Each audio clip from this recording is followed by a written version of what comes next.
राजकीय Jalan PG college के मंगलवार को होने वाले छात्र संघ कार्यालय के उद्घाटन समारोह को लेकर राजनीति गरमाने लगी है। कॉलेज में अध्यक्ष पद पर निर्वाचित हुई लक्ष्मी कंवर एबीवीपी की प्रत्याशी है, वहीं छात्र संघ उपाध्यक्ष दिव्या हरिद्वार एनएसयूआई की प्रत्याशी है।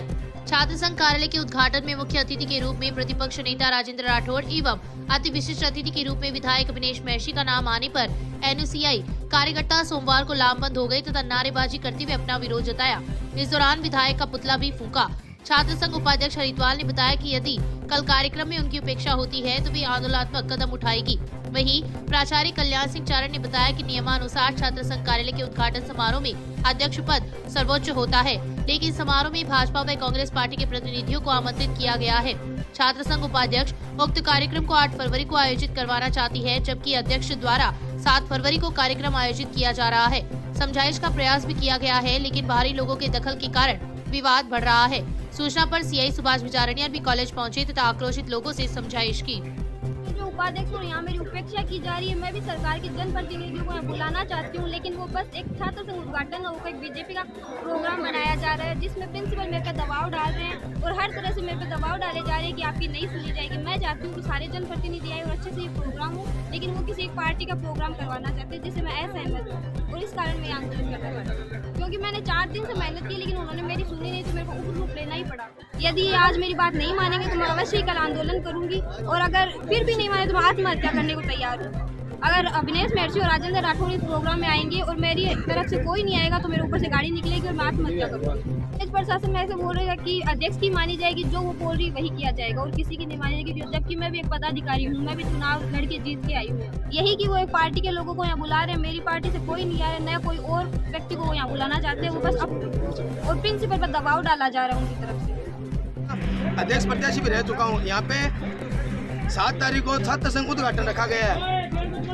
7 तारीख को उद्घाटन रखा गया है, जहाँ पे अपनी मन मर्जी करके सभी बीजेपी के पदाधिकारी को बुलाया जा रहा है। हमारी कैंडिडेट है एनएसयूआई की उपाध्यक्ष दिव्या हरिद्वार। उसने मांग रखी थी कि हमारा एक कैंडिडेट आए, फिर उन्होंने उसका मना करके और अपनी मनमर्जी कर रहे हैं और हम आंदोलन करेंगे। आज तो हमने आंदोलन किया है और अनिश्चित काल हम यहाँ पे धरना प्रदर्शन करेंगे, और कल अगर हमारी मांग नहीं रखी जाती है तो हम पूरे प्रोग्राम का बहिष्कार करेंगे और हम जो भी अतिथि आएंगे उनको काला झंडा दिखाएंगे, अन्यथा उनका प्रदर्शन करेंगे।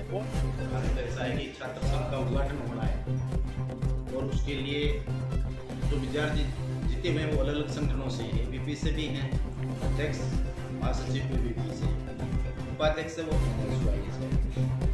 अब अध्यक्ष वगैरह ने मांग की है कि 7 तारीख को उद्घाटन करवाना चाहते हैं, तीनों को बिठा के समझाइश कर दी।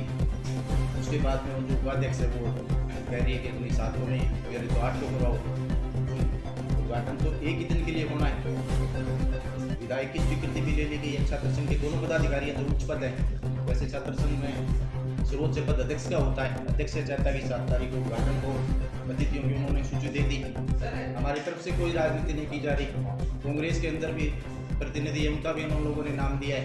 इंद्राज जी खींचड़े उनका भी नाम दे रखा है, रमेश सिंधुरिया का भी नाम दे रखा है, विधायक जी का भी नाम है, राजेंद्र सिंह जी राठौड़ है, उनके अतिथि के रूप में उन्होंने नाम दिया। उपाध्यक्ष किसका नाम दिलवाना चाहेंगे? उपाध्यक्ष तो कह रही है कि मैं 8 तारीख को करो, बाद में बताऊंगी। 8 तारीख को तो हमसे तो एक ही होना है।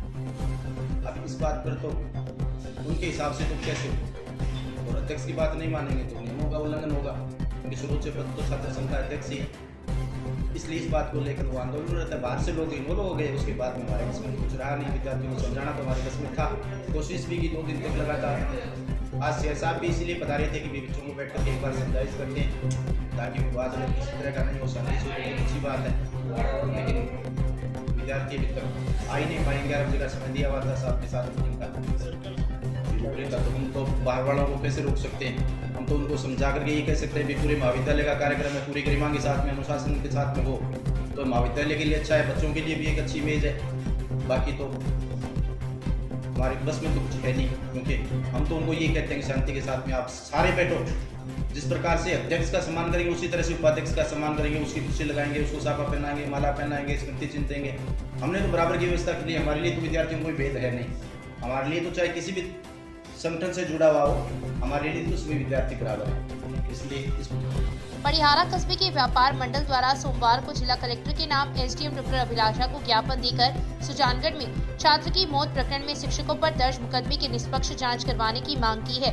व्यापार मंडल के अध्यक्ष एडवोकेट बिशनलाल रुलानिया के नेतृत्व में दिए गए ज्ञापन में उल्लेख किया गया है कि शिक्षक धन्नाराम प्रजापति एवं 3 अन्य शिक्षकों पर लाडनू थाने में दर्ज मुकदमे के आधार पर इनको निलंबित कर दिया था, लेकिन उक्त आदेश रविवार को वापस ले लिया गया। अब इनके खिलाफ जो मुकदमा दर्ज है उसकी निष्पक्ष जांच करवाई जाए। शिक्षक का दायित्व है बच्चों को पढ़ाना है, जिसका इन्होंने पालन किया है। शिक्षकों द्वारा कोई गलत कार्य नहीं किया गया है। इन शिक्षकों पर झूठा मुकदमा दर्ज किया गया है, जिससे शिक्षक मानसिक दबाव में है तथा शैक्षणिक कार्य भी प्रभावित हो रहा है। ज्ञापन में मांग की है कि लाडनू थाने में दर्ज मुकदमे की निष्पक्ष जांच की जाए। ज्ञापन पर बजरंगलाल जोशी, रामकरण, मूलचंद प्रजापत, शंकरलाल, फारूक शंकरलाल, दौलत सिमार, बाबूलाल शर्मा, सुरेश प्रजापत, भगवाना राम, कन्हैयालाल प्रजापत, सूरजमल सहित कई लोगों के हस्ताक्षर हैं। धन्नाराम जी प्रिंसिपल पूनमचंद बगड़िया सीनियर उच्च माध्यमिक विद्यालय सुजानगढ़ के निलंबन व उनके खिलाफ दर्ज झूठे मुकदमे के बारे में हम ज्ञापन देने के लिए पास आए थे, जिनकी निष्पक्ष जांच की जाए। प्रिंसिपल का कोई भी कार्य नहीं होता जिसे उनको मुलजिम बनाया गया है, उसके विरोध में हमने ज्ञापन दिया है कि इस निष्पक्ष जांच की जाए और उनको ये इनके खिलाफ जो दर्ज एफआईआर वो विड्रॉ की जाए। किसी भी स्कूल सुजानगढ़ के अंदर हमारे परिहारे के धन्नाराम जी प्रजापति जो प्रिंसिपल है उनके खिलाफ में एफआईआर लॉन्च की गई है। वो एफआईआर झूठी है और धन्नाराम जी प्रजापति को पूरा सूरत जिला जानता है। नंबर 1 के अंदर प्रिंसिपल आते हैं, वो हमेशा उन्होंने कर्तव्य निष्ठा से काम किया है। ये जो एफआईआर लॉन्च कराई गई समस्त झूठी है। वो लड़का जिसने आत्महत्या की थी पिछले 1.5 महीने से नहीं आ रहा था, उनके घर वालों को बाकायदा जानकारी दी गई है, उसका नाम काटा गया है। उस लड़के की माँ भी वहाँ आई थी, सब बात उसे बताई गई है। उसके बाद में 10-12 दिन बाद में उस लड़के ने आत्महत्या की है। इसके अंदर धन्नाराम जी प्रजापति का कोई रोल नहीं है। हम यह चाहते हैं कि इस एफआईआर को खारिज किया जाए और निष्पक्ष जांच की जाए, इसीलिए हमने आज का ज्ञापन दिया है। क्षेत्र में राशन डीलरों ने अपनी मांगों को लेकर सोमवार को उपखंड कार्यालय में विरोध जताते हुए ज्ञापन दिया है। मुख्यमंत्री अशोक गहलोत एवं खाद्य व आपूर्ति मंत्री प्रताप सिंह खाचरियावास के नाम एसडीएम अभिलाषा को ज्ञापन देकर राशन डीलरों की समस्याओं के समाधान की मांग की है। डीलरों द्वारा दिए गए ज्ञापन में उल्लेख किया गया है कि उचित मूल्य के दुकानदारों की आर्थिक स्थिति काफी कमजोर है। वर्तमान में अल्प कमीशन पर क्षेत्र में ये लोग राशन वितरण का कार्य कर रहे हैं, जिसके चलते परिवार का गुजारा होना मुश्किल है। ज्ञापन में राशन डीलरों को 30,000 रुपए मासिक मानदेय देने, गंभीर बीमारियों से ग्रसित राशन डीलरों के प्राधिकार पत्र स्वेच्छा से ट्रांसफर करने तथा 1% छीजत देने की मांग की है। राशन डीलरों ने केंद्र सरकार की गलत नीतियों के विरोध में संपूर्ण देश में 7 से 9 फरवरी तक राशन वितरण बंद रखकर विरोध जताएंगे। 10 फरवरी को बजट के लिए सामूहिक अवकाश पर रहेंगे। 22 मार्च 2023 को रामलीला मैदान पर सरकार की नीतियों के विरोध में राष्ट्रीय नेतृत्व के आह्वान पर एकत्रित होकर अपना विरोध जताएंगे। ज्ञापन पर डीलर एसोसिएशन के अध्यक्ष मांगीलाल सारस्वत, डीलर पुरुषोत्तम इंदौरिया, मदनलाल तालनिया, सुशील इंदौरिया, पवन चांद गोटिया, श्याम सुंदर, ताराचंद सिंगोदिया, सीताराम संपत नायक, घनश्याम सिंह, श्रीराम बुबना, किशनलाल, शंकरलाल, राकेश पांडे, मुरारी लाल, महावीर प्रसाद, आदुराम, धन्नाराम, मेजर सिंह, वासुदेव स्वामी सहित कई लोगों के हस्ताक्षर हैं। यशस्वी मुख्यमंत्री राजस्थान सरकार के मुख्यमंत्री अशोक जी गहलोत के नाम से, श्रीमान खाद्य मंत्री प्रताप सिंह जी खाचरियावास के नाम से, श्रीमान एसडीएम महोदय के द्वारा हमने ज्ञापन दिया है। ज्ञापन में हमने ये मांग की है कि हमारे को कमीशन के नाम मात्र पे हमें छोटा सा कमीशन दिया जाता है, उससे हमारे घर का पालन पोषण होना दूर है। इसलिए हमने राजस्थान सरकार से मांग की है कि हमें मान दिया जाए और हमारे को जो निगम के द्वारा जो ट्रांसपोर्टेशन का काम करते हैं उससे हमें माल बहुत ही कम में होता है, तोल के नहीं दिया जाता। उसमें मैंने छिजत की भी मांग की है और जो हमें माल है वो पूरा देने की मांग की है।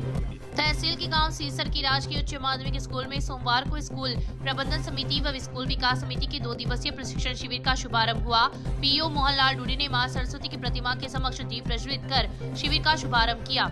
इस मौके पर डूडी ने कहा कि एसएमसी एवं एसडीएमसी का स्कूल के शैक्षिक व भौतिक विकास में महत्वपूर्ण भूमिका होती है। संदर्भ व्यक्ति रणजीत नायक ने दोनों समिति का आरटीई अनुसार गठन, कार्य व दायित्व के बारे में विस्तार से बताया। इस अवसर पर बाबूलाल शर्मा, फूलचंद डूडी, कौशल्या कुमारी, विमला देवी, सीताराम झाझड़िया सहित कई लोग उपस्थित थे। माहेश्वरी सभा ट्रस्ट शंकरा आई हॉस्पिटल जिला अंधता निवारण समिति जयपुर के संयुक्त तत्वाधान में नारायण प्रसाद मुरलीधर जवर की स्मृति में निःशुल्क मोतियाबिंद जांच एवं नेत्र लेंस प्रत्यारोपण शिविर का आयोजन बुधवार को होगा। माहेश्वरी भवन में लगने वाले शिविर में बुधवार की सुबह 10 से दोपहर 2 बजे तक रोगियों की आंखों की जांच कर लेंस प्रत्यारोपण के लिए रोगियों का चयन किया जाएगा। शिविर की तैयारियों को लेकर नरेश पेड़ीवाल, रजनीकांत सोनी, महेश जाजू, योगेश लोढ़ा सहित कार्यकर्ता जुटे हुए हैं। अखिल भारतीय कांग्रेस कमेटी के द्वारा संचालित हाथ से हाथ जोड़ो अभियान के तहत सोमवार की शाम रतनगढ़ की वार्ड संख्या 25 स्थित मक्की मस्जिद के पास कांग्रेस नेताओं ने जनसंपर्क किया। मुख्यमंत्री अशोक गहलोत, प्रदेश कांग्रेस कमेटी के अध्यक्ष गोविंद सिंह डोडासरा के निर्देश पर चलाए जा रहे अभियान में कांग्रेस के जिला अध्यक्ष भंवरलाल पुजारी, प्रदेश कांग्रेस कमेटी के सदस्य इंद्राज खिच्चर ने लोगों से जनसंपर्क करते हुए कहा कि भाजपा सरकार ने अपने 9 साल के कार्यकाल में नोटबंदी, जीएसटी, अग्निपथ योजना व सार्वजनिक उपक्रमों का निजीकरण कर देश के युवा, किसान व व्यापारियों के साथ धोखा किया है। इस दौरान राज्य सरकार की जन कल्याणकारी योजनाओं की आमजन को जानकारी भी प्रदान की गई। इस अवसर पर कांग्रेस नेता रमेश चंद्र इंदौरिया, जिला महामंत्री रामनारायण व्यास, कल्याण सिंह शेखावत सहित काफी संख्या में कांग्रेस जन उपस्थित थे। शहर के वार्ड संख्या 43 स्थित गुजरों की ढाणी में पुरातन गोगा मेड़ी का नवनिर्माण कर सर्व समाज की ओर से गोगाजी महाराज की प्रतिमा की पुनः स्थापना रविवार को करवाई गई। सुबह 10 बजे पंडित आनंदीलाल सारस्वत के सानिध्य में गोगाजी महाराज का अभिषेक करवाकर मंत्रोच्चारण कर पूजा अर्चना की गई।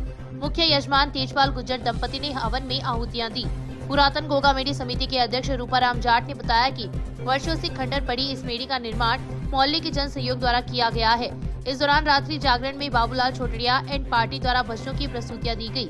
जागरण में पूर्व मंत्री राजकुमार इंडवा ने गोगाजी महाराज के जीवन पर प्रकाश डालते हुए उन्हें कलयुग का सच्चा देव बताया।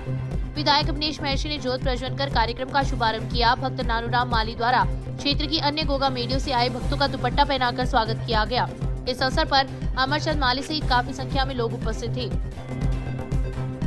रतनगढ़ के कस्बा राजादेसर में 9 दिनों से लापता हुई युवती का शव 170 फुट गहरे कुएं में मिलने के बाद सनसनी फैल गई।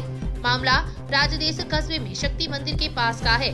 सूचना पर पुलिस मौके पर पहुंची तथा एनडीआरएफ टीम की सहायता से 1 घंटे की कड़ी मशक्कत के बाद शव को कुएं से बाहर निकाला गया। शव को राजादेसर अस्पताल की मोर्चरी में रखवाया गया है। मामले के अनुसार राजादेसर थाने में 29 जनवरी को एक गुमशुदगी दर्ज हुई थी, जिसमें परिजनों ने मोनिका उर्फ मोना स्वामी के लापता होने का उल्लेख किया था। गुमशुदगी दर्ज होने के बाद पुलिस ने युवती को तलाशने की कवायद शुरू कर दी, लेकिन कोई सफलता नहीं मिली। उसके बाद राजादेसर कस्बे में शक्ति मंदिर से उत्तर दिशा की ओर स्थित एक कुएं से बदबू आने की शिकायत पर लोगों ने पुलिस को दर्ज करवाई, जिस पर थानाधिकारी रतनलाल मेजाब्ता मौके पर पहुंचे तथा कुएं में कैमरा डालकर सर्च किया गया। इस दौरान एक फुटेज से यह प्रमाणित हुआ कि कुएं में एक शव है, लेकिन शिनाख्ती के लिए शव को कुएं से बाहर निकालना पड़ेगा, जिस पर पुलिस ने एनडीआरएफ टीम की सहायता ली। सोमवार सुबह टीम राजादेसर कस्बे में पहुंची तथा 1 घंटे की कड़ी मशक्कत के बाद 170 फुट गहरे कुएं से शव को बाहर निकालकर राजादेसर अस्पताल की मोर्चरी में रखवाया है। पुलिस ने बताया कि शव का मेडिकल बोर्ड से पोस्टमार्टम करवाया जाएगा। इस दौरान मौके पर लोगों की भीड़ लग गई। पुलिस ने बताया कि युवती की मानसिक स्थिति ठीक नहीं थी और उसका उपचार भी चल रहा था, इसी कारण वह घर से निकल गई थी। दिनांक 29 से 1/23 को मेरे पास में नेमीचंद जी और उनके वारिसान आए और उन्होंने हमें घटना के बारे में बताया कि हमारी लड़की है मोनिका उर्फ मोना, जो 20-22 साल की है और वो थोड़ा सा मंदबुद्धि भी है और उसका इलाज वगैरह चल रहा है। वो थोड़ा सा उसको कुछ करने पे ज़्यादा नशा वगैरह कर लेती है, तो वो सुबह अर्ली इन द मॉर्निंग 6:30 बजे घर से बिना बताए कहीं चली गई है। तो उनके वारिसान के संपर्क में आने के बाद में मैंने और उन्होंने आपस में प्रयास किया, ज़रूरत तलाश की, तो हमें कोई पता नहीं चला। उसके बाद में उनके वारिसानों ने थाने पे हमें रिपोर्ट पेश की। रिपोर्ट पेश करने पर हमने एमपीआर दर्ज की। एमपीआर दर्ज करने के बाद में बच्ची के मोबाइल नंबरों की कॉल डिटेल प्लस उसकी लोकेशन प्लस हमने आसपास के फुटेज, कैमरा सीसीटीवी फुटेज वगैरह सब चेक किए, लेकिन हमें ऐसा कोई क्यों नहीं मिला कि वो किधर गई, कहाँ गई। कॉल डिटेल में भी हमें किसी से दूसरे से किसी के संपर्क होने का कोई भी क्यों नहीं मिला। हमारे को जो कॉल डिटेल मिली उसमें जो भी बातें हुई थी वो परिवार के लोगों के साथ में ही बातें थी। तो परिवार वाले और पुलिस स्टाफ और मैं सारे समझ में लगे कि भाई बच्ची गई तो कहाँ गई। हम आपस में परिवार वालों के साथ में शुरू से ही संपर्क में थे और उनके रिश्तेदारों से संपर्क में थे। मैंने बीकानेर जो साइबर एक्सपर्ट है उनका भी सहयोग लिया और हमारे चूरू साइबर एक्सपर्ट थे उनका भी सहयोग लिया और हम बार बार संपर्क करके इसको ट्रेस करने की कोशिश की। परसों मेरे पास में उनके वारिसान आए, मैं थोड़ा बिजी था, फिर भी मैंने उनसे संपर्क करके उनसे बातचीत की। मेरे स्टाफ को उनके परिवार में उनके साथ भेजा और उनसे हमने गहनता से बातचीत की। तब हमें ये पता चला कि वो 1 या 2 बार पहले गणगौर के जब मेले भरते थे तो उस ट्यूबवेल की तरफ उससे वो मतलब वाकिफ़ हैं। तो हमने उस रास्ते पे जो उस दिन कोई मॉर्निंग में कोई निकला या कोई औरत या आदमी से कोई किसी का संपर्क हुआ, तो हमने गहनता से उसकी तलाश की। तो हमारे को एक औरत और एक व्यक्ति मिले जिन्होंने बताया कि 6:30-7 बजे के करीब मैं और वो जो एक औरत थी उसका नाम बताया कि हम आगे पीछे जा रहे थे, तो हमारे बीच से क्रॉस हो गई ये बच्ची, यहाँ तक आई थी, हाईवे तक आ चुकी थी।